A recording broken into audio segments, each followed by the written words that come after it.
Wait a second, Kev. Where's the okay? Ah, I was there about we to go. say. Yeah. Yeah. Back. I was like, where's the backdrop? Nearly went off Oh, brand. I did. I can't go off brand. My hair's off brand. I can't do anything else off brand. Yes, Kev, how have you been? I have been well, but very busy. How have you been? I've been good. Yeah, quite I good. saw that video you made on Ben's thing. It was awesome, both of you. Yeah, people seem to love that stuff. It's cool. It's all in clever. shaders. That's the best part. Yeah. I know. I'm so surprised it works. Yeah, I wish I could have done it a bit more justice. I think I might do another video about it in the future, because the thing that I really found cool about the whole technique was when we were doing the, you know, when you showed me the live streams with the CT scan data, Ben. Yeah, that was really cool. Like, that just clicked it all in my head. So maybe in the future we could do like a video with some more advanced examples like that. Which I wasn't the first one to do the CT scan data. Back a couple months ago, CG Matter did it with a video clip and some coding, but I think I'm the first one to do it with just a default Blender. Yeah, it was really cool. And these collaboration videos are quite fun to make. I did one other one with Feline Entity about stylized grass. And I mean, it feels weird because for me, they don't take as much effort to make, because it's like, okay, someone else has designed the system and you're kind of just like the town crier, as it were, you know. So it almost feels a little bit like cheating, but those videos always do well. Like, they're really good community reactions and people really get engaged with it and they start sharing examples. So I really like doing those. So yeah, I'll try and do it with more people. I mean, there's it's also a good way to like promote other artists. Yeah. I was gonna say, Gabe, you've got all sorts of stuff I could talk about, so we should do one. Oh man. Yeah. Hmm. I mean, the parallax shader. Yes. Yeah. That was like, the smoothing was amazing. Like the second update that you gave for that. Like the number of you said it was 30 times faster, right? How did you achieve that? Like, I mean, what was it? So I don't know if it's actually that much faster anymore, because I do have like more complex smoothing now. It is much faster, and the reason for that is because basically the way it works is your camera is like shooting a ray, right? And for each plane you're just like stepping along this ray. Well, before I was like calculating this ray over and over again for each plane, but I switched to only calculating it once and modifying it for each plane. So like the part that's doing a lot of the math is only being calculated once instead of like 32 times for each iteration. Right. It gets much faster. So, is there anything anyone else has been doing recently that they want to talk about? I was doing vector displacement recently. Oh. I was like literally crying few days ago. Like, I'm not able to figure out this stuff. Yeah. And suddenly, I was going to say, but you've been doing really well with vector displacement. You've been showing us all your demos. You made an Among Us character as well. Yeah. And a lightsaber. I didn't. Yeah, the lightsaber one. I mean, I didn't know like I could do this stuff because it was all magic to me. But then the little thing which I understood was it's a vector. I have to like shift it from the origin to different locations. And all I have to do is just scale the unit vector to that particular direction. And that clicked everything. And from then on, I watched Gabe's tutorial like 2 times just to see how things work and how the concepts behind vector displacement work. And yeah, honestly, you should watch Gabe's tutorial. It's amazing. I actually plan on recording part 2 today after I finish up this podcast. Oh, awesome! Yeah, very nice. I haven't been able to do much at all, but I want to jump into that, especially with Nodevember coming up. I probably won't be able to do much for Nodevember, but like that would be cool. Even if you just did like a weekly Nodevember prompt, that might be fun, and you're still kind of like giving yourself a set amount of time. Sorry, my uncle's dog is trying to hang out with me. It's all right. Oh, Kev, by the way, that wormhole effect. Oh yeah. C'est magnifique. Tubular. Oh, thank you. It was like I needed something because I've been working and I haven't been doing anything on my channel, and I'm like, oh, God, I need a video. And like, so I was like going through my comments, and people were like, "Hey, they were like 3 people in like an hour commented on an older wormhole video that I did like a year and a half ago, and it wasn't working for them. And I'm like, oh, all right, let me just. I know it's wrong, and I can't really explain it in the comments, so I'll just do another video on it. And then I was like, why don't I just make one that looks better? Because I looked at my old one, I'm like, I don't really like that one anymore. So so thank you. I was like, I need to stay relevant on my channel because it's been like a month since my last video. Yeah, I kept watching it. I was like, whoa, that's one of the prettiest things I've ever seen. Love it. Thanks. I should have given you a shout out because I kind of had you in the back of my mind as I was doing it, like your color schemes with the deep blues and the deep. Oh yeah, well you definitely hit it because when I saw it, I was like, whoa. Yeah. And I actually think I did like 2 recordings of it, and I think I did shout you out in one of them, and then I forgot to do it in the one that I published. But yeah, so it was good though, man. I was like, all right, I was happy with my results. So I was like, that's kind of cool.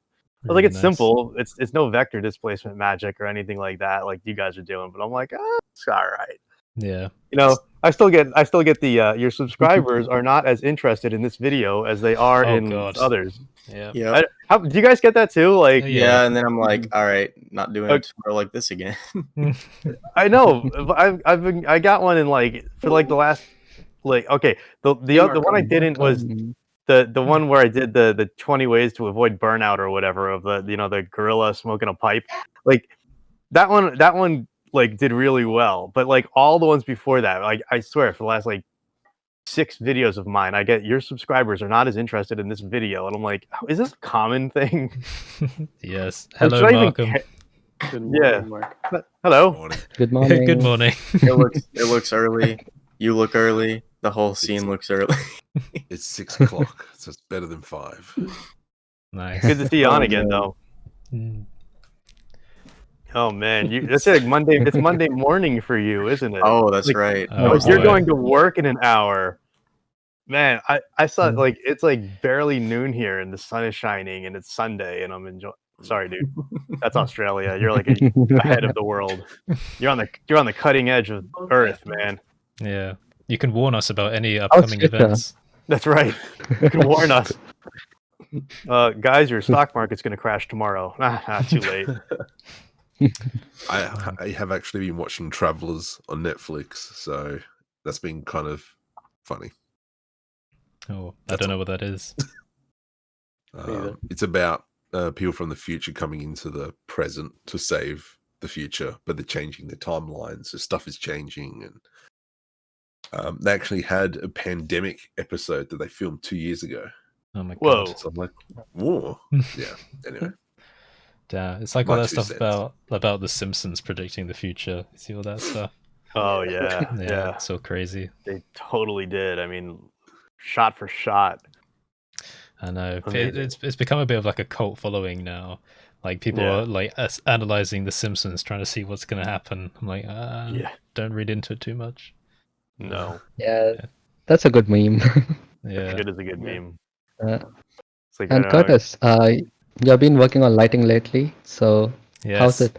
Oh yeah, I told myself after putting the video for Ben out, just like drop all the other things you've got on your list and just make art again, because I was getting really tired of not just making things just for expression, for fun. So I've just started making more light scenes, like art scenes. And there was a specific scene from Alien Covenant that I really liked, where Wayland Yutani is talking to David, like the android, for the first time. It's in that white room scene, you know the one? Yeah. Yes, with the piano. The piano's in there, and the whole video wall. Yep. Yeah. And so I thought, right, I want to make that. So I did something a bit like that, and then I did my kind of colorful spin on it as well. I was just like, yes, this is so enjoyable. I made like 4 scenes in like just under 2 days. I was like, okay, like, good, put that on Patreon. And like I compare that enjoyable experience with some of the other things like from the beginning of the year and last year, and I'm like, God, you make your work so much harder on yourself than it needs to be sometimes. And like when you just go back to roots and just make things for fun, it's really enjoyable. Those really caught my eye too. I saw those on Twitter and I was like, that's awesome, because I saw the Prometheus reference right away, because I liked that movie. I was one of the 10 of us in the world that liked that movie. Yeah, same. And because I understood the movie and the concepts, but I liked it anyway. I saw that was the cool with the statue, and then the whole like the kind of the head in the ceiling with the Yeah. light around it. It just looked great. And then the one I really liked too was that stairwell one with like the neon, like the Oh, different yes. colors at the top of the stairwell, and Yeah. then the light was like bleeding down into the stairwell and giving this kind of like cool neon-ish but like blended effect. It looked really good. That was great lighting. Yeah, I like that one. I think I really keyed into like a specific mood that I didn't know that I kind of had. It's like, okay, it's kind of like future sci-fi clean, but also like recognizable. Like the materials are recognized. It's sort of like the sort of thing that would be on the side of a nightclub, you know, where there's no one there, but it's got that mood. It's like energetic, but it's quiet, and I like that. So yeah, I'll do I more mean, you stuff. Like that. diverted from your color scheme, you know, that was weird. Yeah, But it's not you. I try not to let it be overpowering. I make things blue sometimes, and then I go, nope, let's go back to white. We'll leave it there. Like, you gotta. Yeah. Yeah, it's really fun. Yeah, it's like it reminds me of like some of the subway entrances like around Canal Street in New York City, where you get a lot of the different like the Chinatown kind of different lighting, all the neons and things like that, and they bleed down, and the subway tunnels are pretty dark at like 3 a.m. So you're going down into the subway, and it's like, oh, this is kind of cool. It gave me that vibe, and I was like, oh, New York. I haven't been there in years. I was just gonna say, does anyone else get overpowered by references in real life? Like, because I found so many times when I was walking around London and that, because everything is styled in such a different way, no matter where you go, you're always like, oh wow, I'd like to make that. I'd like to make that, and like you just everywhere you go. Yeah, when it's even worse when you make materials, because you're like, huh, how could I make that procedurally? Yeah. Oh, yeah. That's. I was doing that with shaders. I've been doing that for years, but the procedural stuff you guys are doing is way beyond. But I just like hooking things up and making them look real. And it's true. Like you're always looking around, like, how can I make that look real? What is that? Like we had a auto show at my work where people were like bringing in their classic cars, and there was one with this paint job. It was like the most beautiful paint job I'd ever seen on a car. It was like multi-layered, and you can tell that it was like multi-layered. Like they built up the paint, and my friend and I, you know, because he's a shader writer, and we're just looking at this going, how would we create this? That was the coolest thing ever, because it was like just the different layers you would have to build in, like multiple layers of clear coat and multiple layers of like paint fleck. And then I think they painted gold underneath, and then they painted some kind of like purple on top, but it like the gold still showed through, but it affected. I can go on and on about it for an hour. I'm not going to do that, but it was awesome. Sometimes I just see like Voronoi patterns, and I'm like, wait a minute. Yeah. All in nature. Yeah, you could just walk around with like a tiny laptop and just like every time you see something, just go, okay, let me try and make it now. Like, yes, that's close enough. And then take 10 steps down the road and do it again. Somebody write a shader app for phones. That'd be fun. I think there is one. I forget what it's called, but it's like a paid thing. Okay. We started using Substance Alchemist at Gabe's suggestion, and my phone is just pictures of the ground everywhere all the time, because I'm like, or amazing. Like, how can I make this into something? How can I? It's mixing up materials. And before what I was saying was like, I want someone to make a tutorial, like take a scene, light it with daylight and also night, you know, so how you can do it. I didn't find many of them, so you should want to try that, Curtis, because you have like really good scenes already. Yeah, I should do. I do love that. Whenever I see people on ArtStation that do day and night time versions, I'm like, wow, that's really cool, because it shows that they actually understand how the same surfaces can react differently in different settings. So yeah, I should give that a try. I had one that I did a long time ago, not in Blender. I did it in Maya, but I wish I had it on this computer because I could show you guys. If I can find it again, I'll post it. But I did a number of vases, sitting on the ground, all just like a neutral shader on it, just like a, I don't know, like terracotta or whatever. And I had the sun like move and give through the different times of day and just how it would look. And then when I got to nighttime, I had to actually fake it because the sun was down and I didn't have a light, so I had to like actually like build in the night light. It came out all right. It was like a whole lighting study, but it was pretty cool because you have to, like, nighttime is vastly different in what you do for lighting. Oh, I need to throw in a recommendation here. I keep showing it to everyone, but does anyone watch Melody Sheep's channel on YouTube? No, I don't. Hold on. We got CG. Here we go. Easy time in like 5 weeks. Where have you been? Social distancing. Busy, not really. Yeah. Welcome back. Yes. Welcome back. How have you been? Morning. You know, surviving. Moved again. Again? And, there's a, because, you know, situation changed, and there's movers bringing stuff up. All right. Okay. But not yet. Okay. Is it just you? You got your own place? Oh, Yeah, it's me and 3 friends. Nice. Yeah. Nice. Well done for keeping safe. I like the mask. Yeah. Yeah. All right. Nice. So yeah. Now's the perfect time to become a ventriloquist. Yes. Definitely. Yeah. So I was just recommending a video from Melody Sheep called Life Beyond 2, I think. It's talking about alien life and stuff. It's part of a long series, but it's a 40-minute video, roughly 37 point something to be specific, about the different possibilities of life in the universe.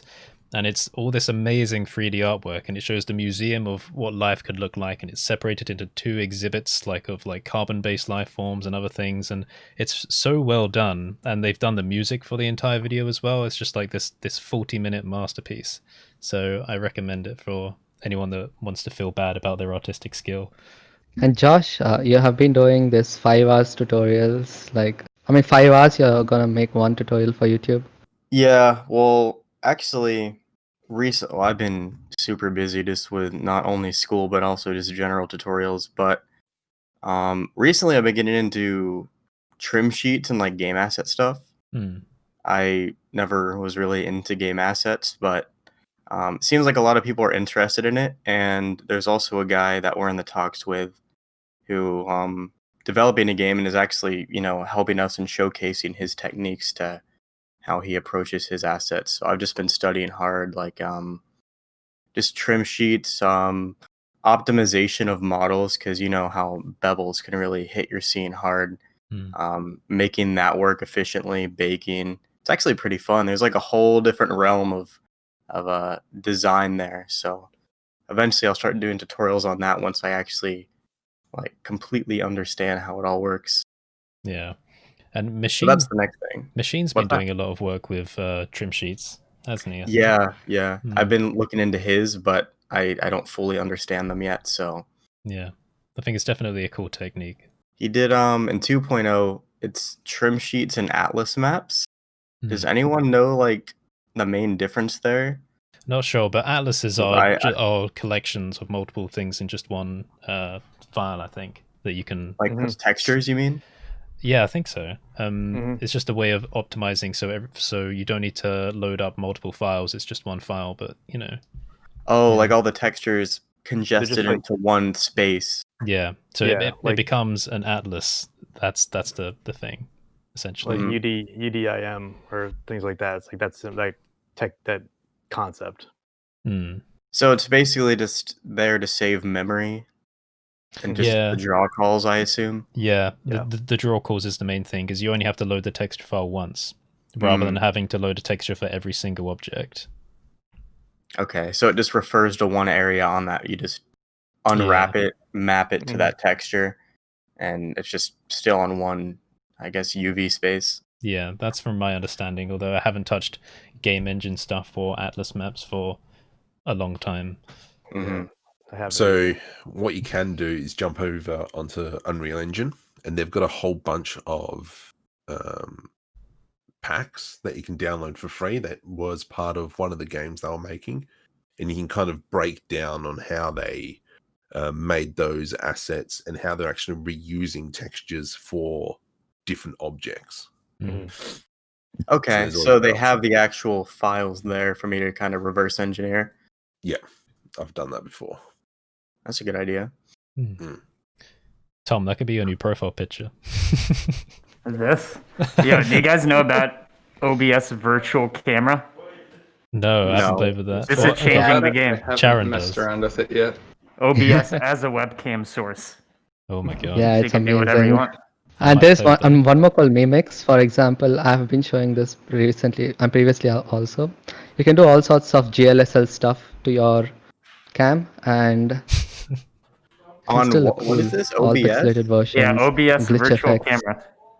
How do you do it in Discord though? You just select it as your webcam source. It's like listed as one of your cameras.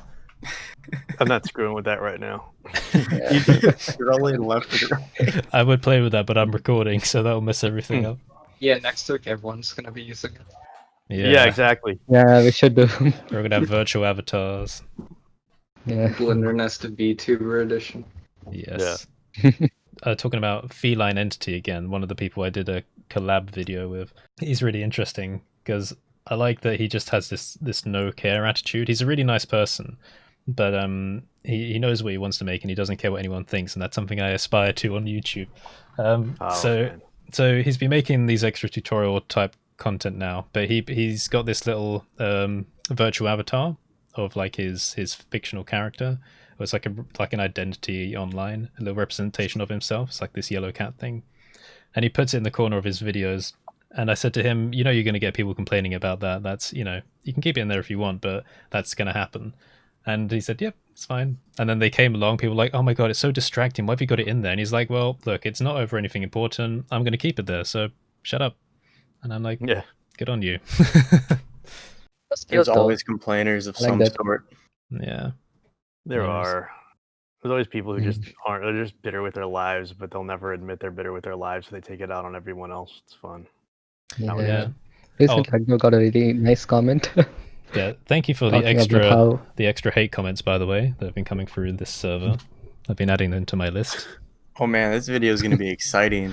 You get to see like how many truly unsatisfied people exist in the world, and how many truly angry people also exist. Amazing. Like I'm having time to plan it, making art from hate comments. Now I could just duplicate the hate comments that I already have, so I can like use more. But I want it to be as genuine as possible. So yeah, I'm trying to get as many as we can. But I'm having ideas of what to make. I want to have like a sculpture that sort of represents like peace or coming together, like maybe some people hugging or whatever, just made out of planes that come from the hate comments, and that you'll be able to read them as you kind of go around. Something like that. I haven't any comments on YouTube yet, but when I made my like RTX 3090 vector displacement thing, somebody like DM'd me and they were like, "Whoa, you made like the RTX 3090 with just a shader? Like, what a flex! You're so weird." Blocked, and then they blocked me, so I couldn't like reply or anything. What? It was just probably some random dude who has no influence in the community and is jealous. So.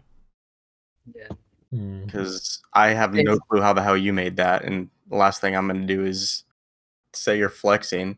Who cares? You're flexing your intelligence, if anything. I don't know. Yeah, it was kind of to flex, but it's like who cares if you flex? If people get bitter, or whatever, like that's their problem. I think that roughly. It's funny though. I've made really cool shaders like the parallax thing, and I've like posted it on Reddit.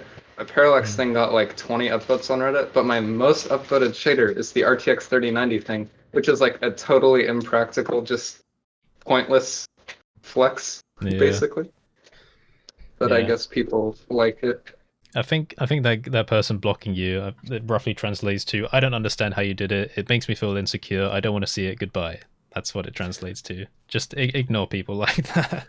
Yeah. Tom, I don't want to like assume anything, but have you put on weight? Yeah, dude. I'm getting more horizontal. It's the BK diet, which I've actually thrown away. Oh, you've thrown it away now? Yeah, it turns out it's unhealthy. I mean, who would have thought? But, How could it possibly be unhealthy? I don't know, dude. It's made out of lettuce, tomatoes. I know. It'd be fine. Like plants for bread. But bread is made of plants. Plants make salad, so bread is salad. So wait, what do you want to locally now? grown. Well, I make a lot of chicken and broccoli. Okay, some lame stuff. I mean, I kind of have switched to Wendy's a bit. I don't have any hot takes there. I really like the chili. I don't know if you guys had the chili. No, I have not. You should. It's really good chili. Yeah. All right. Well, nice I've to been hear out that. of my element. You know? So long as you look after yourself. Mm. Hey Tom, while you're here, do you want to talk a bit more about that video you put on the Default Cube channel? Because you usually don't do just discussion videos. We just talk to people. Yeah, what happened was the last one I did was like a 6 to 7 minute edit in the same style as the CG Matter stuff, and I was editing this, and I'm like, I want to die. I don't know why I'm spending so much time doing this. Mm-hmm. So I'm like, oh, I should find a way to make it easier. And it turns out no webcam. I'm just going to do it one take, keep all the mess there, which is what it was originally. But, you know, then you put in more work and people like it more, and, you know, they don't actually matter. And you forget that. Mm. So the idea is to go back to garbage, which is what I like. So, yeah. I love it. Such a genuine hot take. Yeah. Hopefully people don't mind. We'll see.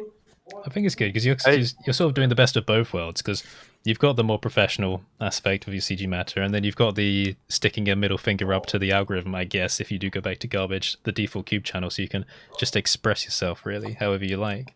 What happened? Only a couple months ago, I was playing Grant and chess. Yeah. Something happened. Yeah. Just do it again. I don't know, man. I think you're at the point though where you could just point your camera at the wall for like 10 minutes and you're still gonna get like 80,000 views in the first hour. Not gonna promise anything, but so in 2.8 I said Blender 28,000 times, and 2.9 came out and I still haven't done a thing. The idea floating around is to spend 2.9 days in the bathroom. I don't know what that means, but it's gonna be like a 72-hour video. It might happen. Well, I'll tell you, if there's any room to get stuck in, the bathroom's a good choice, I think. Yeah, you just bring in some food. It's not too bad. Sleep in the. It's a big room too. Do this stuff while you have time. like between you're like there's like you, and then there's like me, and then there's Markom. Like, okay, like do it while you're you. Yeah. Like, once you reach us, forget it, man. It's done. Your time is like, oh my god, I have 5 minutes. Can I make a video? Crap, 5 minutes went by. All right, looks like it's going to be another week before I can get to this video. Do it before you add more responsibilities to your life. That's what it is. If I could, I would love to do make a short film in 24 hours. That'd be awesome. Yeah. That'd be awesome. Sorry, I was going to say, has everyone seen our the video me and Markom did on his channel? Yeah, it's DPY. Yeah, if you haven't watched it, go and watch it. In the spaceship. Yes. Oh wait, no, the one where you did a voiceover? Yes. Yes. Yeah. There you go. Yes. Yeah, I'll give that a little shout out on here. That was fun. Thank you. That only took me like 5 hours, 6 hours. Pretty good. Yeah. So the workflow's getting faster and faster. Having the motion capture suit's pretty good. This week I'm actually going to a studio opening here in Canberra, and I think they've got like the Unreal Engine screen set up. Wow. So business cards. Oh my goodness. Sorry, I'm gonna write myself a note. Yeah, do it. Yeah, best of luck with all of that. Hope something good comes out of it. Hopefully, yeah. What did I say? Business cards. Okay. Yes. Business cards. And big red buttons. I've been having some funny conversations with Markom in my server. We got another Australian guy in there as well. But been learning so many strange things about Australia, like the magpies, right? The hyper aggressive magpies. Man, that's crazy. So they're pretty aggressive here in Australia. So now that it's spring, if you ride under their tree, they'll just start swooping you. So if you want to see some funny videos, magpie cyclists, and it's just videos of people just getting swooped and screaming as they're riding their bike. Because they're pretty brutal. I mean, I know I've had my ear bitten. One of my friends has had kind of like a gash across his cheek. They're so aggressive. Yeah, I didn't believe it. to start. They're a with. good training partner. There's a good 400-meter sprint that you'll do on your bike. Yeah. How did we ever actually take root in Australia? It's like 1 out of every 3 things can kill you there. Like, how did we ever like survive and thrive in that? It's crazy, man. That's awesome. Because we Funny. destroyed everything when we rocked up. Yeah, it's great, man. Okay. I want to go. I want to go to Australia. It's on my list, man. Yeah, they're not going to open up for a while though. It's completely closed, isn't it? Yeah, we are. Yeah. Oh, really? We've only just opened up the borders so we can actually travel to some of the cities. Wow. So we were Intense. all locked in. So it's good because I'm going home back to Adelaide. So this is one of the chats we were having is pretty much everywhere around Australia is all settled by convicts except for Adelaide. And so the Queenslander, where like same region where Andrew Price is, we were complaining how the Queenslanders, they're all a bit nasally. They all talk through their nose. Here you go, mate. You know? Same as Steve Irwin. But yeah, Adelaide is the only place not settled by convicts. And so it was kind of like the rest of the country kind of almost diss Adelaide all the time. And then it's just amazing all the different names of like even simple things like we have delis, which you guys are calling like 7-Elevens, but other parts in the country, they just call them corner stores, or Melbourne specifically call it milk bar. Milk bar. Yeah. That's Stuff awesome. like that. I can't remember. What else were we talking about? Oh, we were talking about like- how the huntsmans Yes. eating daddy longlegs. Yeah, eating there's other like a spiders. whole science behind using spiders to fight spiders. Wow. So do you call them redbacks, like the dangerous ones? Were they? Yeah. So you Oh, said the redback. Yeah. So you're saying if you find a daddy longlegs, keep it because you can use that to hunt the redbacks. Wow.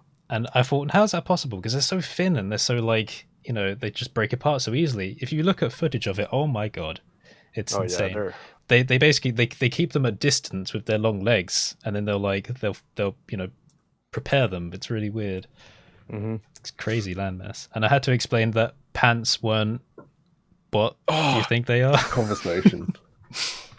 Yeah. So in America and many other places, pants are like your what we call trousers. Yeah. Yeah. And for us, pants are underwear.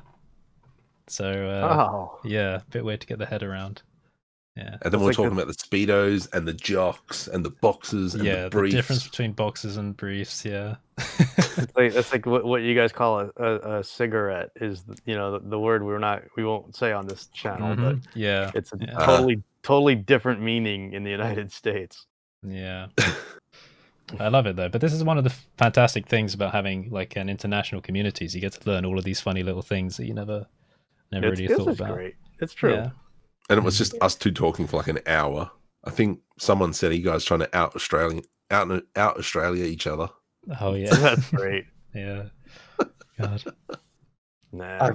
I've got one. What do you guys call the trash cans you take outside your house?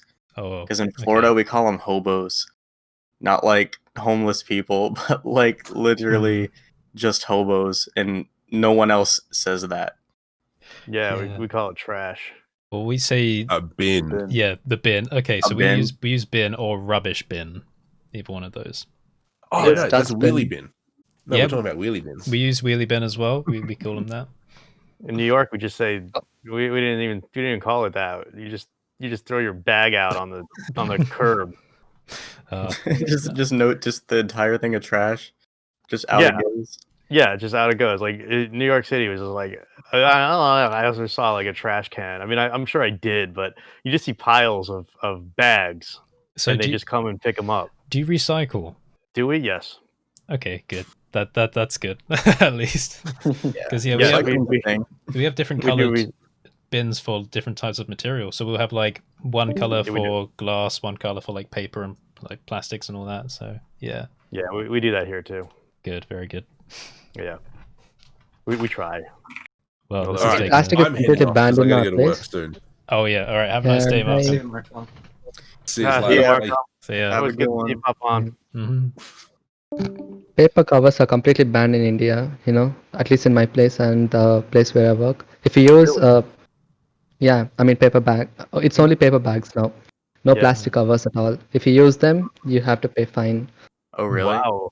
And it's going to be really huge. Yeah. No one should sell them. And every month, I think there will be a raid. Wow. That's how it I mean, goes. yeah, Man. it's illegal now. Yeah. It's better, it's a huge country and there should be some strict rules. I think it's going towards good. No, that's not bad. We banned them here. Yeah. Like it's city to city.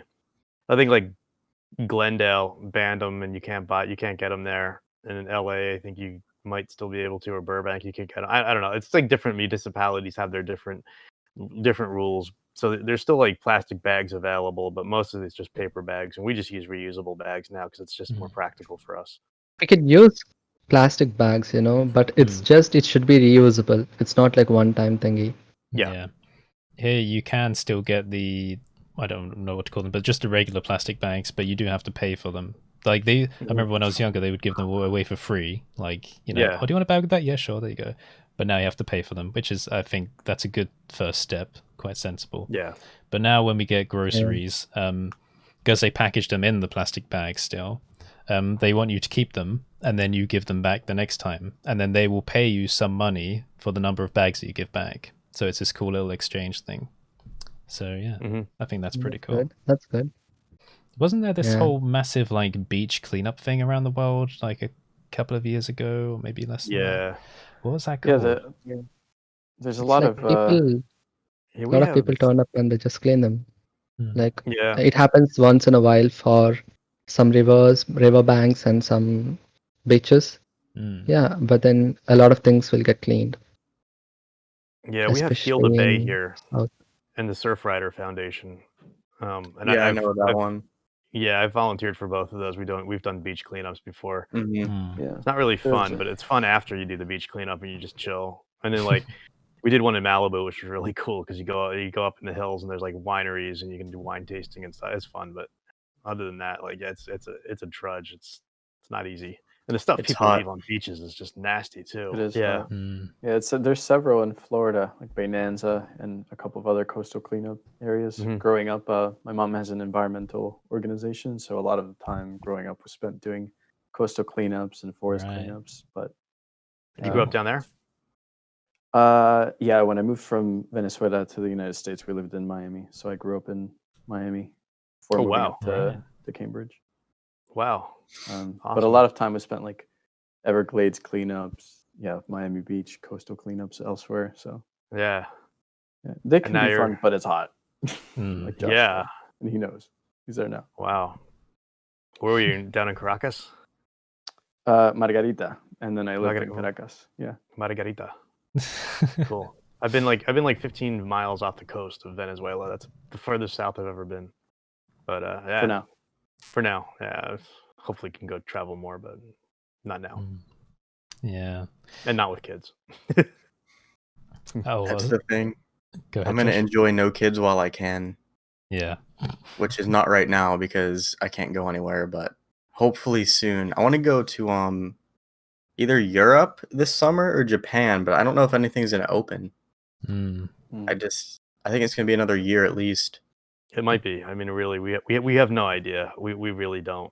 And there's so much propaganda about it now, and it's just like I wish it just go away. Like, can we just like lock the world down, pay everyone, lock it all down for like a month, and then the virus can't find any hosts, and if a virus can't find any hosts, it dies out, and then you just play whack-a-mole. Inevitably, it'll pop up in like little locales, and you just play whack-a-mole for a little while and kill it, right? Like, what would it take to do that? I don't even know, but just it would take Americans listening. Yes, it would. We're not very good at that. We like to be contrarian. Yeah. So yep. I have friends posting at their college campuses, just them in crowds of hundreds of people just partying. And it's not that they don't know about the virus; they don't care. It's very simple. They don't care. Yeah, because they're young. They don't. Look, I was a huge partier in college. I mean, I partied like 6 nights a week. Like, I mean, we had 20. you could see it's like it's aged me. We had like keggers. We had like 20, 30 keg parties. Like my second night of college was Animal House. Like literally, I walked into the house and a beer bottle like smashed on the wall behind me, like flew at my head. Like that's how crazy it was. And like I get it. I mean, I get the party aspect. I totally do. But like, man, like let's just beat this thing already, and then we can all go back to life. But that's just me. Unfortunately, it's an unrealistic expectation. Yeah. So we just wait then. You can social distance like CG Matter's doing there. Yeah. With the mask on. We can't infect him. You know, we almost had a scare. So somebody here almost got it, but we just got a negative result. So this place is back to secure. All right. Yeah. Yeah, that's got to be scary, man. At some point, if you guys know each other and you know that you're not going out and you're not like doing like irresponsible stuff, you'll be much more chill. It'll be like a family. But yeah, it's got to be scary right in the very beginning. Throwback to Just realized my laptop meeting up isn't with actually CG. plugged in, and now the battery's really low. Oh no. So, see you for now. Oh, bye, Gabe. Yeah. Yeah. I mean, like. And then there were 6. Yeah. 7? This whole pandemic thing's been interesting. It's easy to get annoyed at people. It's really easy to get annoyed at people that are not taking it seriously. And like the ones that aren't taking it seriously are, or the ones that you expect wouldn't. But like if, as we say, if everyone just shut up and just stop complaining and just got on with it and just sat it out for a while, then things would be a lot easier. But people they just can't do it. I don't understand. But I get for the people where they're in really tight life situations, like there are people that have old relatives that don't have long to live and stuff. That's a really tough situation. But very tough. I feel for that. I do. Yeah. For everyone else that's just like young, they've got all the free time to burn, and they're just not, taking it seriously. It's really frustrating. Blender. Yeah, they could be learning Blender, exactly. Yeah, I mean, just imagine what happens if the virus. It's highly unlikely that it would ever happen, but if it mutated and just started attacking young people, how much that would switch. They're dead. That's like the Spanish flu. I think that was about the cascades. What do they call it?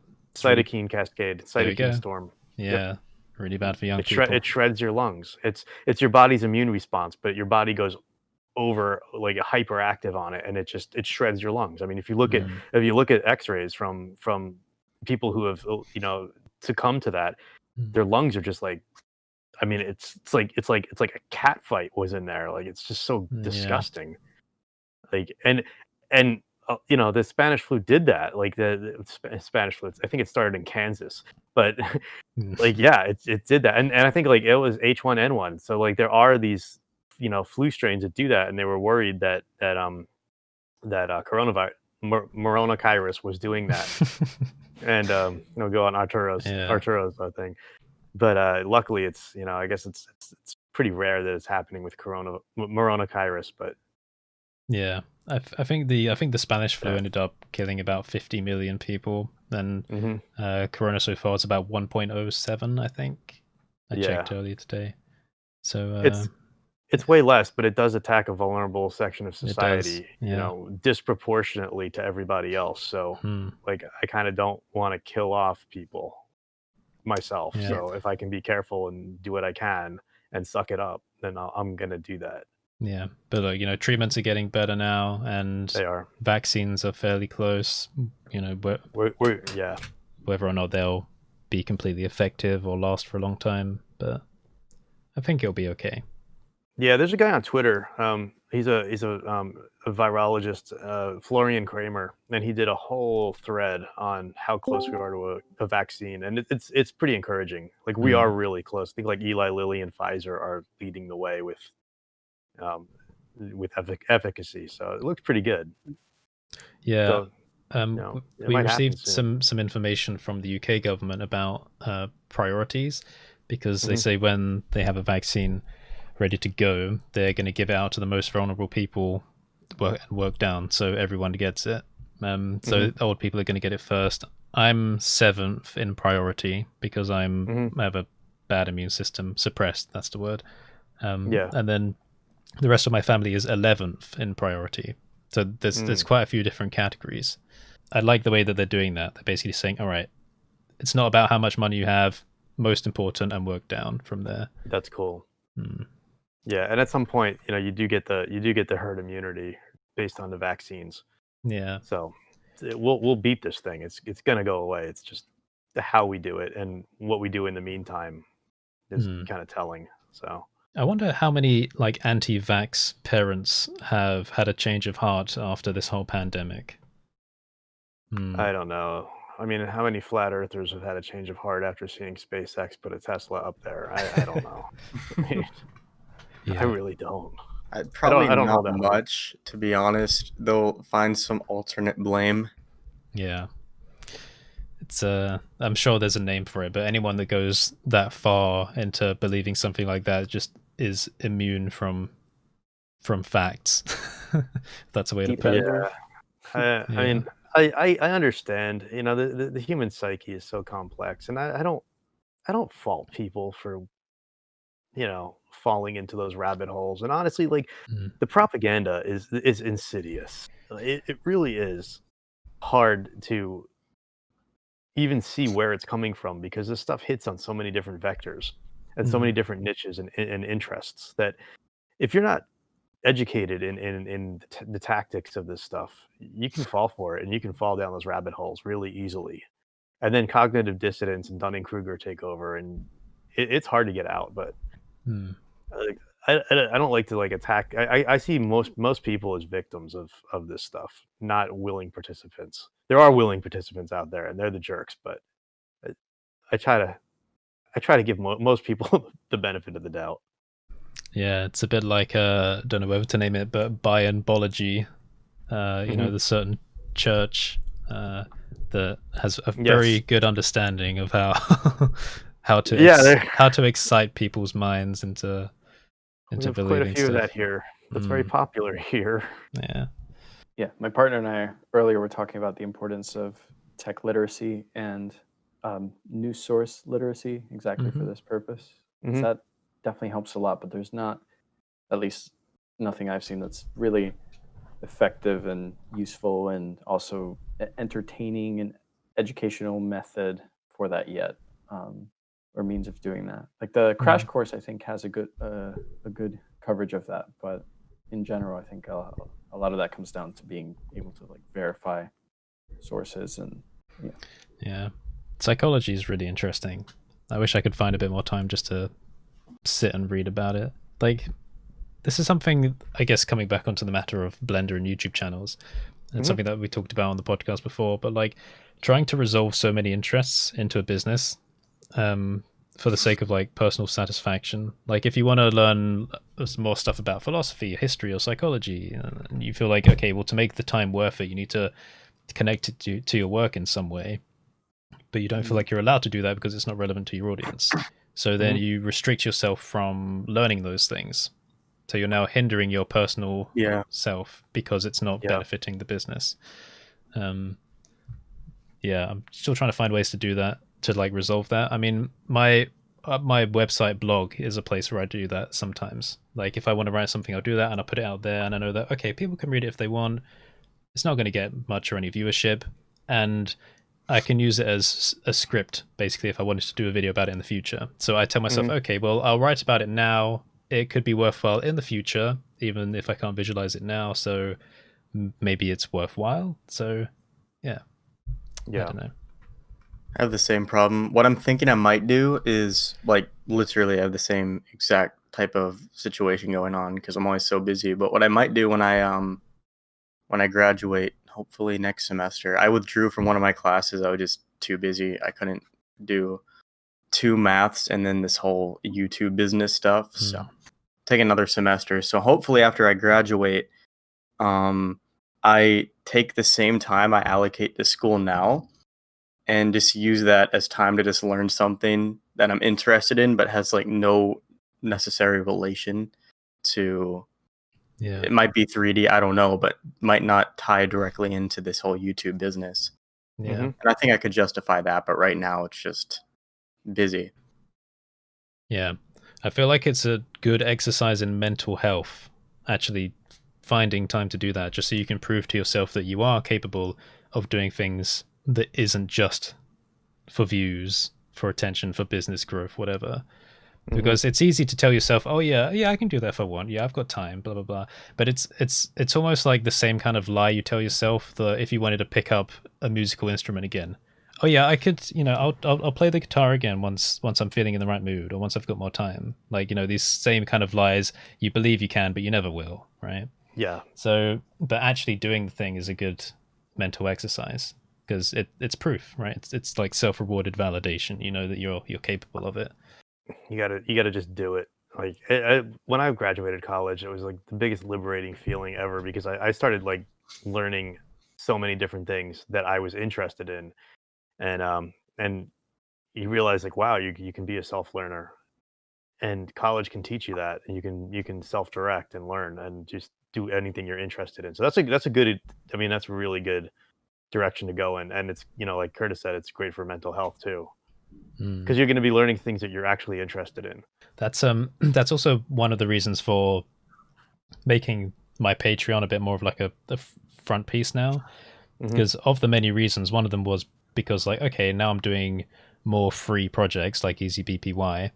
I need to tell myself mentally that there's a worthwhile time investment for this because you don't get paid to make that. And it's quite niche. Like not many people use it. It's just the kind of people that are interested in Python, but it has good purpose. So you're not making money off of it. So I need to resolve the idea that this is worthwhile. So having the Patreon bring a bit more money in. Okay, well that's the fund for that now. I can make that link, even if that's not directly what people are paying it for. Like I can trick myself into thinking that's worthwhile now, and I think you can siphon that off for other projects as well. So like if I wanted to learn something completely ambiguous, I can go, okay, well that's my fund for learning this thing. Even though it's not directly connected to YouTube. It's like, okay, that's like this is my excuse to do it. So I think if people can find links like that, then maybe it will help a bit more with these kinds of issues. Yeah. But I guess everyone thinks about it in a different way because everyone's got different personalities. You definitely did hit on something, though. I mean, if you're doing YouTube videos and you're hindering yourself because you're thinking, all right, well, that's not. I mean, I felt it too. Like I'm like, oh, I could do a video on this, but it's not going to get any views. Like I knew my latest probably wasn't going to get views. I did like I don't know, it was like 18 different space effects or something, and that was the first one that shocked me that didn't get many views, and I was like, that's kind of weird. And you just don't know, so then you just start trying to chase like, oh, what's going to grow my channel? And at some point. Like lately, I'm just like, you know what? I'm getting like a ton of freelance. I'm busy. I'm like, whatever. Like, I'm just gonna keep my channel relevant for now and just post whenever I can, and stop trying to chase the views because it does a job on your mental health too. Like when you see you put your heart and soul into something, and then it gets like it doesn't do what you think it's gonna do. Yeah, and it doesn't perform, and you're like, why? And then like somebody else like throws slime at the wall and gets like 1 million views. You're like, what the? You realize you're just chasing an algorithm at that point. Like you can get on the good side of YouTube's algorithm, and then you can get on the bad side of YouTube's algorithm, and it's Tom. Tom's like, yeah. Tom's like, that's. I was just thinking that it's time for a slime tutorial. But you can do a slime. I thought you can throw slime at the wall. You'll still get like 20,000 views. It's possible. In the first 5 minutes. I mean, I remember you said to me, like, it's not the content, it's the presentation. That's what people like. That is true. At least I think so. Yeah. Well, it seems to be working for you. So, I mean, you're go with it. Like, well, it's great. Oh, yeah, question. People want to see, like, the funny stuff you're doing. So you're making people laugh. So, Tom, are you still, like, hiding things, like recommendations and stuff on your YouTube? Are you, like... Yes. Yeah, I'm still using that Chrome add-on, so it's a pretty a pretty hidden YouTube experience. I've turned on some stuff, like I like to be able to read somebody's description, but recommendations are gone. When recommend recommendations. I was thinking about that, and I was wondering if, like, maybe one day experimenting with hiding parts of the YouTube studio and YouTube stats, because... Just like Kev alluded to earlier, when it says like, oh, your video's not performing as good as usual, I'll be like, right, no, get rid of that. All right, gone. I'm not gonna let that let that affect me. Oh, you want to see the average bar thing of your gone, right? Forget about it, right? We don't need that. I think that might be fun to play with. I didn't talk about this, but a bit ago, I have this like Chromebook. So what I do is this laptop that I use, it can't connect to Wi-Fi. I'd make the whole thing there, transfer the video on a USB, and upload it through the Chromebook, and then never look. So they're completely separate computers that you do the thing in, because self control and like just not looking, I don't think it works. But if you just don't give yourself an option to, then much better. That's very true. I did when things were more affecting me, I did one day consider hiding view counts for myself, because at the end of the day, the only thing that mattered to me was, okay, am I making a net positive subscriber count like throughout the day, no matter how big or small it is it going up? Because you know, extrapolate it into the future, any amount of positive is fine. But I haven't gone through that yet, but I think I might want to try it one day, because like as we talked about before, if you know what you want to do, what's the point in looking at that data? Because if that's not going to change your mind, you're going to do the same thing but feel worse. Like, does that make sense? When you could just do the same thing and feel just like blissfully unaware of, like, you know, the statistical changes. Also, I wonder what people's opinions are about hiding sub counts, because I've been rattling about the idea of hiding it at a certain number. Just for a little while, just to see how it feels. But I have a feeling that having your sub count showing increases the conversion from viewer to sub, because when people see the number, they think, oh, high number, high quality. Social proof. Yeah, social proof. That's a good term for it. Because I do know a couple of other creators that have had this hidden, because, well, it's not everyone's business, I don't think. Like, if they want to hide it, they should be able to. But then there were some other people that made fun of them for hiding it. Like, yeah, you're so insecure. Why are you hiding it? And I'm like, well, that's not the point. So I don't think I'll go through with it, but I was thinking about when I hit 100,000 finally, maybe turning it off for a little while just to see what happens. Yeah. Although you might, you know, once you hit 100,000, it seems to snowball from there. Because every one of you guys that have hit 100,000, all of a sudden it's like you're at 100. Like 3 weeks later, you're at like 130 or 140. It just snowballs. It's almost like YouTube like takes those 100,000. You know, it's like that's the number it needs, and then it starts promoting you everywhere. Yeah, and if not YouTube, then other people as well. Like even sponsorships. There's a fair number of them that have a minimum requirement. But yeah. The algorithm's weird. Like last week, my top viewed video blew up again and got like almost another 100,000 views in just a few days. Whoa! And I don't know why. I didn't do anything extra to promote it. It just kind of started happening, and I just feel like YouTube's too unpredictable. So I kind of just go with the flow. Like next month, I could get triple the amount of subscribers I usually get in a month, or I could get half. I don't know. I just kind of go, and if, you know, videos are doing as well as they usually do, I keep with it. Because, like you said, with the sub count and view count, I think it's less about that for me, and it's more about feeling progress. I always like to progress myself and build myself and reach for the next goal. And I feel like if, you know, something's not doing as well, then I'm doing something wrong that's not, you know, progressing myself. So it's more of like, I guess it's more of a personal thing, maybe in a way a selfish thing, I don't know. But I just like feeling progress. Like same for school. If I don't do well on a test, I don't feel like I'm progressing. You know, you feel bad about it. Yeah. So here's a question then: how are you measuring this sense of progress? Is to you the sense of progress like, you know, the continual growth of like the audience, or just like the personal satisfaction from releasing something new, and that gives you a sense of progress? Like, are there any markers that you feel like you use to measure that? Yeah, I think like intuitively what I feel is if it's consistent, you know, I'm doing as well as I usually do, then that's great. If I'm doing better, then I'm doing something correct. But if I'm doing worse, then I feel like there's something I need to improve on, much like if you do bad on a test in school, you feel like you need to go study more, work harder. So, you know, if I'm getting, you know, A's and B's in class, that's great. But if I'm getting perfect scores in class and I'm doing something right, So as long as I'm getting one of those two, intuitively, I feel like I've succeeded in that regard. But if it's doing worse, then I feel like I'm doing something wrong. I guess it's more of a personal thing. Yeah, so that's interesting though. So it sounds kind of like the markers that you're using to measure progress in this case are like almost given to you externally. So as you say about the test, if you get an A, that's good, and if you release a video, if you get high views, that's good. So these are things that are like provided to you rather than things that come from the self. So your personal satisfaction is more reliant on external factors than internal ones. Nothing wrong with that. It's just very interesting. And you know what else? I think everyone has it.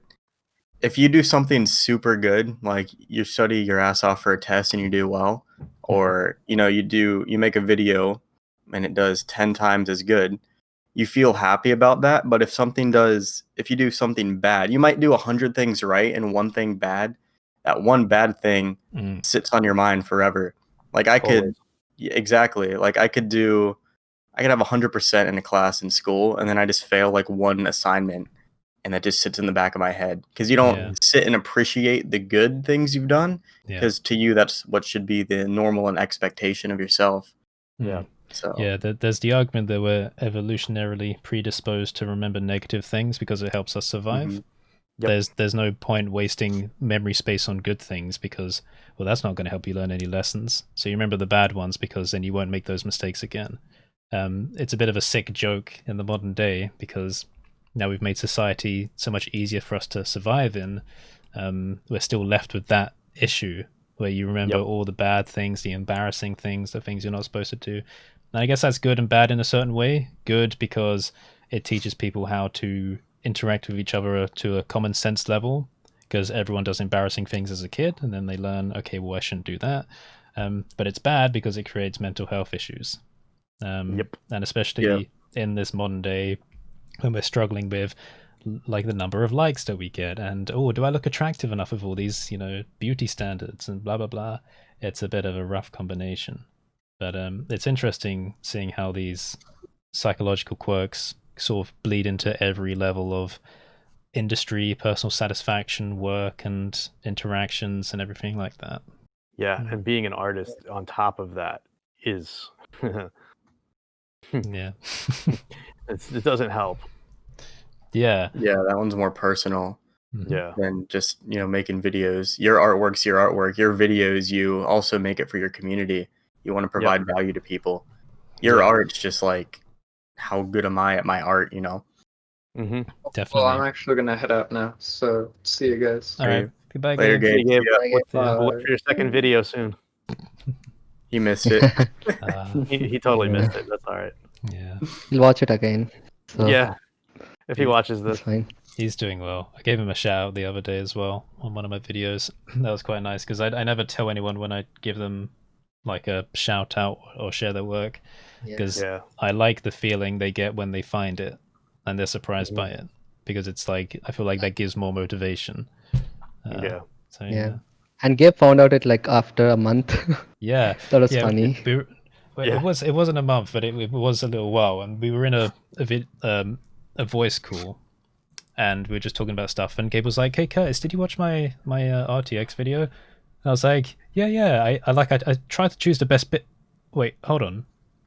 Have you watched my video yet? And he was like, "Wait, what are you talking about?" So he went and he found it, and then he got really excited about it. So that was nice. Talking about Gabe and stuff because of the procedural stuff. CG, are you going to participate in Nodevember?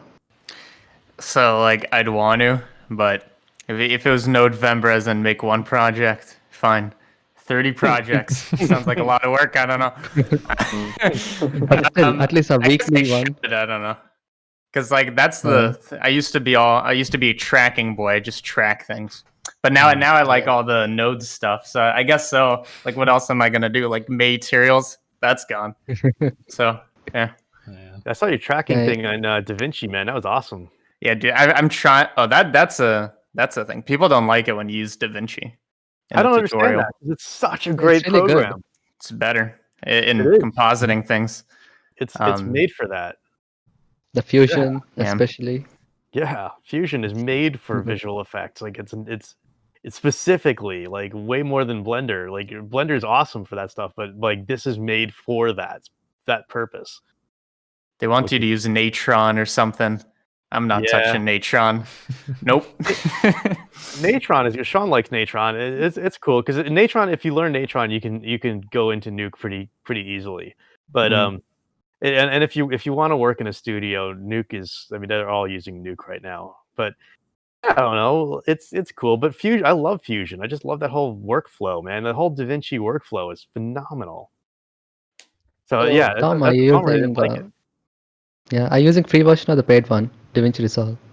You know, I'm using the free version. I don't know what I'm paying the 300 for, other than like some locked effects.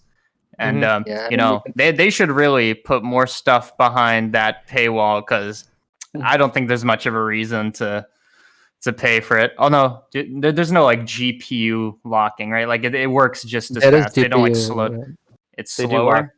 Yeah, it is. They lock the GPU stuff behind a paywall right now. That's a game changer. That's there's more 3D. Yeah, 3D workflow is good. They say you can import 3D models and do quite a bit of stuff with it. And HDRI editing, which is I didn't know about it. We have HDRI Heaven. I think that's more than enough. Yeah. Why should we edit the HDRs? Yeah. I mean, what I was thinking was during Nodevember, you should make the whole one node setup, and you should make a video about it the same day and release it. Are you saying like do a tutorial each day for 30 days? Yeah, not tutorial, but then just like a breakdown, like what did you do and stuff. I do like that idea. It is a month of me not having to come up with anything, so that's true. I don't know. Are there already the like the list of topics out yet? How does that work? No, it'll be one day before. Okay, and it's just gonna say like lava circuits, stuff like that. Yeah, yes, that's it. So one day, make a shader and explain what you did. That's it, done. You don't have to connect nodes and stuff. But like, so I could, right? But then you look at like Simon and Gabe and Ben, right? Wait, Ben, do you do procedural stuff? I don't know. Now I do, yes. Dude, I see every time. There's no time I opened a Blender subreddit where you're not the top post. Yes. And it's pretty cool. I saw that like procedural weaving thing on the monkey. Yeah. Ooh. There's a new one coming out. I'll probably post it tomorrow. It's already up on Twitter. See, you're the one who should be doing the node tutorials. I don't know what I'm doing. I probably will, since I could do them in 3D. It's been very fun. Image displacement is amazing. That is going to take over everything. Yeah, that is. What are we doing with those adaptive subdivisions? Nothing. Yeah, like I was putting it on like the moon to display the moon in 3D. Gleb Alexandrov did it quite a while ago, and he had to optimize it heavily. He had to cut out the geometry around the camera and stuff like that to just get all the nice little bumps. Now I'm doing it in Eevee in real time. It's amazing. Yeah. I'm going to stream all 30 days on YouTube for Nodevember because I really want to like record my whole process, and it's going to be like a diary, just looking back at stuff, how all my workflows. So if I do something today with nodes, I don't think so I can replicate it tomorrow. So the vector displacement stuff, I did it on YouTube because I really wanted to record the whole process, how I made it, how I thought about it and stuff. Yeah, it was pretty cool. So I'm planning to do it. The only problem is I have exams coming up the same time parallelly with Nodevember. So that's kind of going to be hard. Yeah, it's going to be. But I think last time Simon Thomas didn't do it for 30 days. He did for 48 days. So maybe I'll continue in December. Yeah, Charan, you got to teach me some stuff. We'll use the month to learn more about nodes, since I'm jumping into it again now with the whole ambient grunge thing. But that turned out really good. I mean, you could add more stuff to it. Watch that weathering tutorial by Erin because it's the same thing. I've got it open in a tab. It's really good. If only Erin was here today. He's busy. Yeah. He's doing a house and it looks realistic. I mean, it looks pretty realistic. I like it. Yeah. Some random other news. We've got a puppy coming. Oh, good. Cocker Spaniel? Yes, Cocker Spaniel. Yeah. Nice. the lovely mummy doggo had 7 pups, and the woman that looks after her has been sending so many pictures and videos through. And she gave each of them like a different coloured little piece of fabric as a collar, and they're also That's so adorable. cool. And we have the purple coloured one, Miss Purple, but the name's gonna be Penny, and she's so sweet. So we're really excited for it. I'm happy for you guys. That's great. You got because you were worried that it might take a while. So that's really cool that you guys are getting. That's awesome. Yeah, good for you guys. It's gonna be good. Yeah, That'll be fun. The last spaniel we had for 17 years, so let's see if we could beat that record. I mean, that's impressive still. Yeah, Smaller dogs do live longer generally, but yeah, that's great. I'm happy for you guys. That's so cool. Yeah, things have changed now as well because they've got them on raw food diets, which is apparently so much better for them than like all the regular processed food. So yeah, we have our cats on raw food. Yeah, and they recommend like this crate training method. You give them their own crate now. It wasn't like that back when we got the last dog, and even then our last dog they had to have their tails cut off. There was this whole thing, so she had a stump her whole life, and they don't do that anymore. So it's interesting. Yeah, but it's going to be good. We're really excited. We should be able to get it in time for Christmas, so that'll be really cute. sweet. Actually, she's super cute. Yeah, cool. been sharing pictures in my server. They got a secret channel for people. That'd be great. Yeah. Yeah. All right. So yes, I mean we've been going for 1 hour 20-ish. So if there's anything anyone else wants to talk about, then feel free. Yeah, plan Among Us game so we all can play once on the server. Yeah, if anyone wants to. I don't know, Kev, have you ever played that game? Which game? Among Us. It's called. Among Us. No, you know what? No, one of my kids asked me about that, and I have to look it up because I've seen it, but I haven't played it. I've been playing, at like 1 a.m. now, just for like happiness sake. I've been playing Mass Effect Andromeda because I've had this game for a while now, and I'm like, I want to finish it, and and then next I have BioShock 2, which I never finished, so I want to actually barely even started that game. So I have these like older games that I want to go, but yes, you should. Now look at it. Yeah. But I did see the procedural Among Us that looked really cool. Did you play? Have you played BioShock Infinite as well? No, and you know what? I have a subscriber. Actually, not a subscriber. He follows me on Instagram. You guys have seen him, Mr. Trash Can. He's really cool, and he was really into BioShock Infinite and was talking it up. So he convinced me after I do BioShock 2, I'm gonna pick up Infinite. It's one of those games where like the style is so perfectly consistent throughout the entire game. It's remarkable. There's a few games like that I just give 10 out of 10, and another one would be Dishonored and Dishonored 2, made by Arcane and Bethesda, where you just play the whole game and everything down to every bit of the visual style, the character design, the environments, everything is so consistent and so immersive. You're just like, that's a work of art. I love that. Man. Yeah, I heard that about Infinite. The whole world is just beautiful. Yeah, I really looking forward to getting into that. No, lovely. And then I hear Gears of War 5, and I'm a huge Gears of War fan. So. Yeah, I haven't actually finished that one. Basically, I started playing it with another friend, and when you're playing through a campaign co-op, and then if they're not available, then you can't carry on playing it because it's not quite fair, and you can't like watching a TV series with your partner or something, So I never finished it. Yeah. So many great games. Or you want to play with us? Let us know in the comments below. Yeah, that would be great. If you guys are all playing Among Us, maybe that'd be fun. And once I put this freelance stuff, if I don't know, I might have another one coming after this. I'm like, fun. Well, now's a better time than any to have work, I suppose. It is. I love it. I do. And I might have a feature coming too, which is really cool. So if I can get the feature film, then I've also expanded to IMDb, which is great. So woohoo! Nice. Okay, nice pattern on your cushion. Oh, this we thing? Can make it precision. Yeah, it's a digital camo. All right. Come on, Charan. How do we make that procedurally? Go. Do it. Yeah, digital camo. Should I do it right now? I can. Can you just articulate it? We made something Yeah, like that yesterday, didn't we? Yesterday, yeah, we did. That's why it took my head. Okay, how quick can you do it? It's like a 2 minutes. Yeah, I think I can do it in 2 minutes. Let's do it. Let's do it now. Throwing 2 minutes on the clock. Let's Hey go for it. Google. I'm going to put it on stream. Oh, this is Make actually. 2 minutes. Oh Yeah. man, this is value right Although here. 2 minutes hasn't, not 2 minutes. Oh my god. But yeah, let me just try. Whenever I you don't want know if I Blender can to do be quick, this is when it doesn't start. Exactly. Yeah. I know.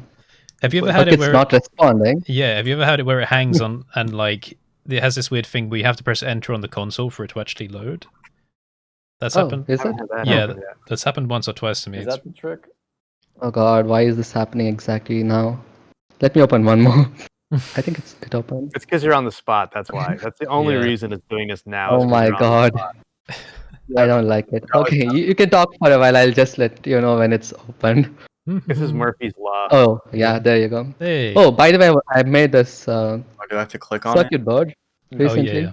You need to click on the Oh. watch stream button, Josh. Yeah. Yeah. Oh, nice. It's a procedural one. Happening. It's a fan. Yeah, it's a fan, and and we can animate it.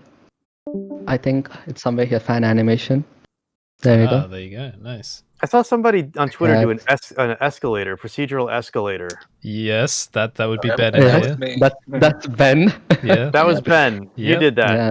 That was Yeah. phenomenal. That was you. Okay. Yeah. I didn't want to say Extremely- I didn't want to say that and be wrong about who did it. So that's why I was like, I saw somebody, but I thought it was you. I wanted to make an Yeah. escalator that you could make bend and twist without the complicated cycling. So that Yeah. worked out perfect. That was cool. This is the Among Us character I made using vector displacement on a sphere. Whoa. So, I mean, it was like unintentional. I just wanted to do something on spot. And people in Curtis server said like, okay, do this. I was like, okay, fine. Yeah. Okay, let's open a new tab. Yeah, let's Yeah, do you let's got do it. Let's Kev's add a picture pillow. coordinate node. Yeah. It's my pillow. And let's take a vector math node, change this to scale. Let's say 10. And let's duplicate this, change this to snap. Where is snap? Here it is. And change this to 1, 1, 1. So you'll be getting a pattern like this. Okay, we need more. Okay, let's do 50. Okay, that's too much. Okay, 30. This is why people should watch BlenderNest. White noise. Okay, now you got something like this, right? So all we have to do is take a color. Okay, because it's how many colors do you have on your pillow? Let me open that. 3 colors, yeah. Three colors. So color ramp. You got dark blue, And- grey, and white. Yep. Yeah, another color ramp, and another color ramp. Which one is more? The Gray, I guess. Gray. Gray. Yeah, the gray is the most. Doesn't really matter. I think this is So like the what- Air all I Force, have to- U.S. Air Force digital pattern or something, or it's modeled after that. Okay, I Digi think camo. this is. Whoa. I think it's almost done. All I have to do is just blend all together. Okay, this is one. The second one is going to be in different location. These two don't repeat at all. That's the whole point. We should not make them repeat. Mm-hmm. And the other one was going to be somewhere in between these two. Let me just line these things up just to see if it's in the same location. Okay, let's bring this down a bit. Let's change this to constant. Mix RGB. And let's give it blue color. I don't know. Just giving some random colors. Yeah, that's fine. And It's a then dark- let's take It's a dark this. blue, but that's fine. It's not a big deal. We know Yeah. what you're doing. And let's plug this to the whites. Let's change this to something else. Gray. And the third one is going to the final one. So duplicate this. Oh god, something just happened. 50. Plug this to the white and bring it up here. And this is going to be a different color. That's it. Whoa. Some nice Yeah. random noise. That was Yeah. pretty fast. Yeah. I mean, we can change the colors and tweak all the settings if you want, but that's how it is made, I guess. So yeah, maybe we should do some extra tips like this on BlenderNest every now and again. Just throw in a Yeah. little quick thing. Yeah, man. That's Yeah. cool. Probably. Yeah. I'd have to do mine from a different computer, but yeah, I could do. That's Mhm. the shader stuff. No, is all you awesome. have to just do is. You're all getting so good at this.